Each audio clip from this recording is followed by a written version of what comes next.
अगर आप भी चाहते हैं बिट्टू मलंगिया इंटरटेनमेंट का ऑडियो वीडियो सबसे पहले आप तक पहुंचे, तो लाल बटन को दबाकर चैनल को सब्सक्राइब करें और बेल आइकन दबाना ना भूलें।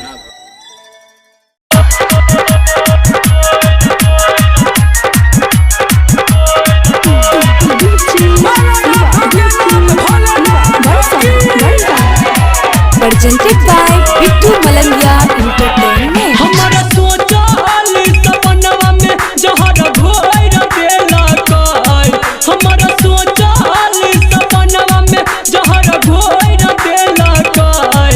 हम चाहला बाबा जकरा उ दिल तोड़ देला काय, हम चाहला बाबा जकरा उ दिल तोड़ देला काय।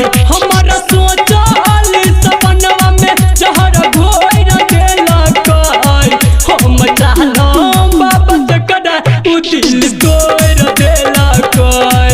प्यार के लिए जकरा संगे उ दिल तोड़ देला काय।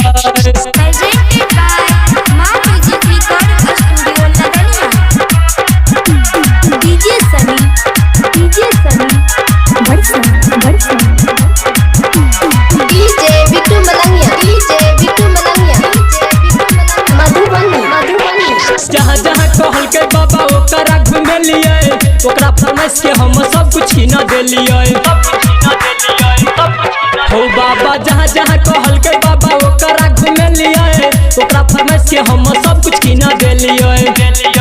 तब हमरा किया बाबा छौरी छोड़ देला काय, तब हमरा किया बाबा छौरी छोड़ देला काय।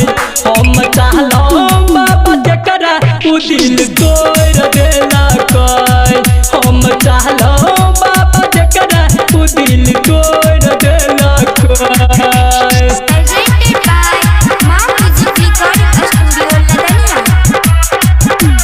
डीजे शिवा बड़सन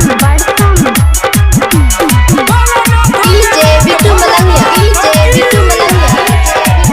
मधुबनी आई बेरी सोचलो साथे जेबै देब घर हो, पैसा पहले छोड़ के भाग गेले घर हो। हाँ हाँ आई बेरी सोचलो साथे जेबै देब घर हो, पैसा पहले छोड़ के भाग गेले घर हो। राइटर सूरज से नहीं जोड़ लेला काय, संदीप सुमन से मुँह मोड़ लेला काय। हम चाहला बाबा जकरा उ दिल तोड़ देला काय, प्यार के लिए जकरा संगे उ दिल तोड़ देला काय। presented by Bittu Malangiya entertainment.